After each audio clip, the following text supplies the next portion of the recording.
Ayun, magandang araw mga kaubas. Kumusta kayong lahat? So ito na yung araw ng aking pagpupruning sa aking mga ubas dito sa area na to. Kung mapapansin nyo, kung makikita nyo yung mga buds na tinutukoy ko sa inyo ng mga nagkaraang video ay lumaki na. Ayan. So simula nung araw na kung mayroon sana akong nilagay na fertilizer, in-apply na fertilizer ay noong August 23 or 24 yata yun mga kabas, pero hindi ako nakapag-apply dahil wala akong fertilizer na nabili. Pero i-assume na natin na mayroon akong in-apply noong August 23. So ngayon magpo-pruning ako ay August 31 ngayon, araw na ito. So ilang araw yon or isang linggo. Ayan. So ito na yung naging development niya simula nung nag-apply ako ng fertilizer at nagtanggal ako ng mga dahon. So ganyan yung mga kaubas, kasi yan yung pinagbabasihan ko na pwede na siya i-pruning.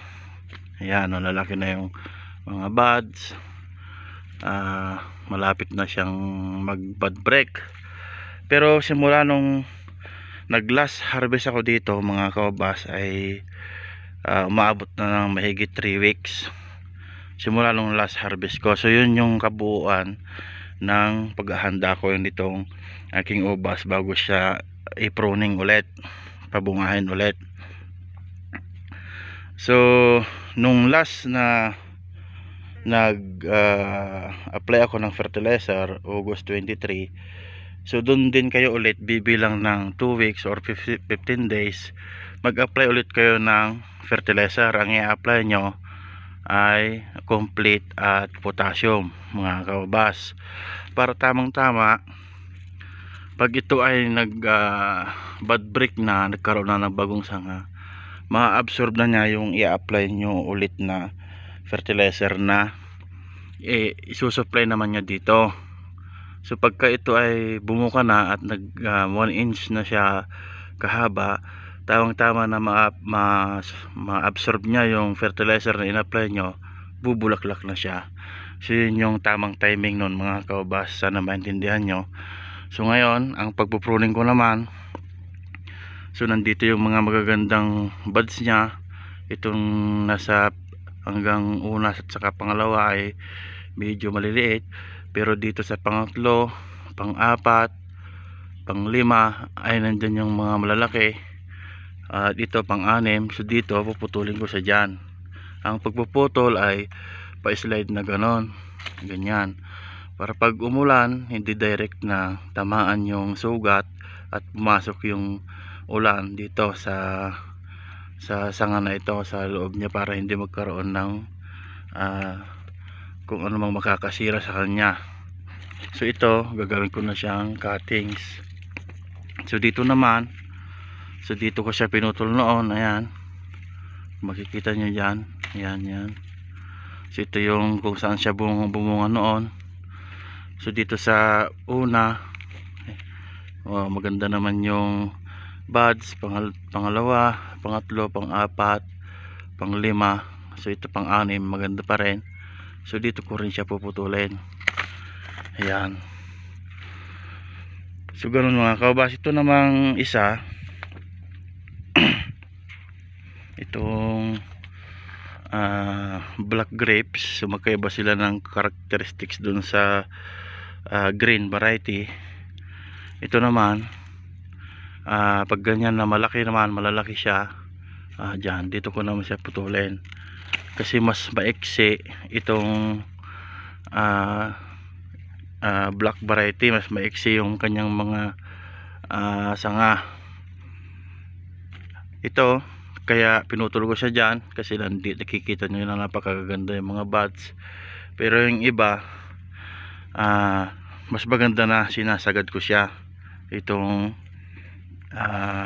black, parang ito, yan, sasagad ko yan dito, magkukumpulan ng mga bagong sanga dyan mga kabas. So lahat ito ngayon ay ipopruning ko,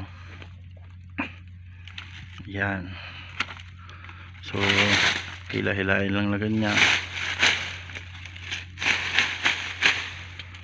pagkaputol natin dito ngayon, mamayang hapon or bukas may tutulong liquid dyan. Ayan.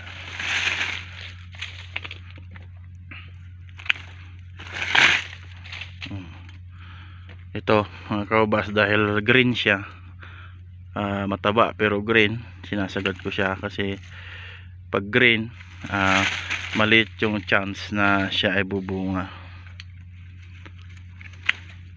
Yan. So pruning muna ako mga kaubas kasi walang tagahawak ng aking camera.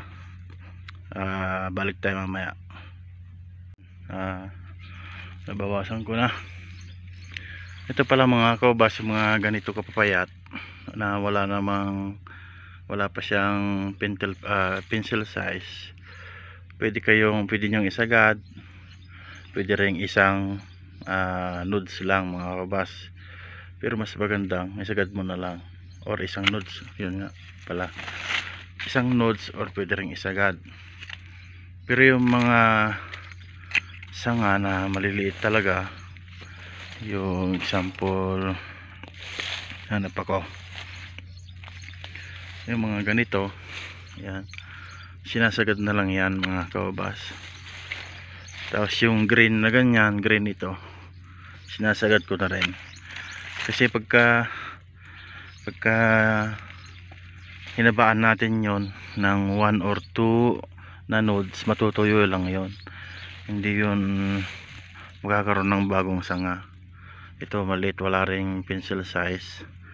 Yan, magtitira ako ng isang nodes, ganun mga kaubas. Ito pencil size siya, magtira ako ng 1, 2, 3.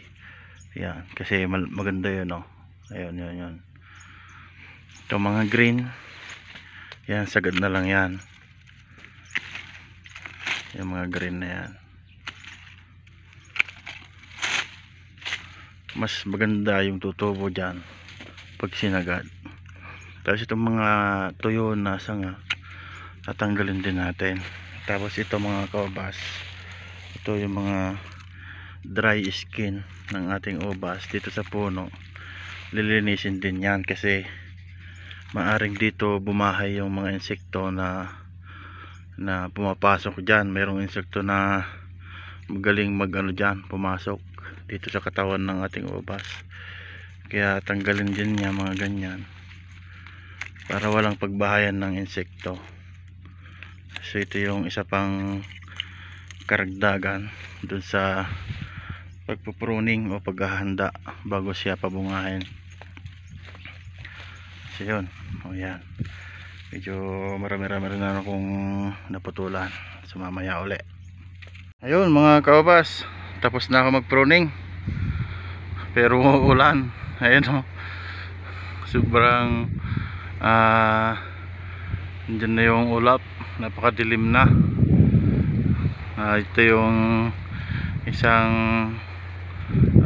factor na pag na timing pa dun sa uulan yung pagpupruning mo, maaring magkaroon ng problema.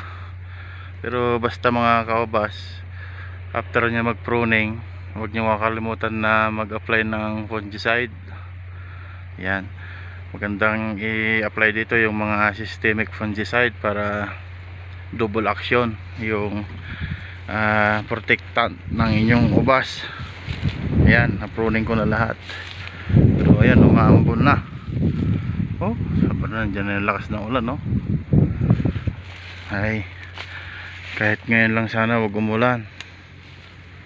Pero sige, para ma-challenge tayo mga kaubas, mas maganda yung ganun, nagkakaroon tayo ng mga challenge, at para ma-improve pa natin kung ano yung mga dapat gawin pagka sa mga ganitong pagsubok. So ayan, tapos na tayo mag-pruning.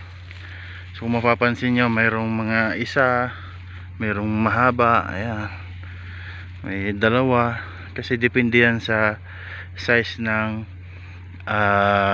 fruiting cane mga kaubas, kaya hindi pantay-pantay. Merong mga sagad, ayan, depende yan sa size. Pag payat sagad mo na. So yun mga kaubas, at uulan na at mag-spray pa ako ng fungicide. So yun, hanggang dito lang tong aking video mga kaubas. Sana nasundan nyo yung aking mga paliwanag. At after ilang araw ngayon, 23, tapos ngayon katapusan 7. So after 1 week pwede na tayo mag-apply ng fertilizer complete plus potassium mga kaubas. So yun, maraming salamat sa inyo. Bye bye.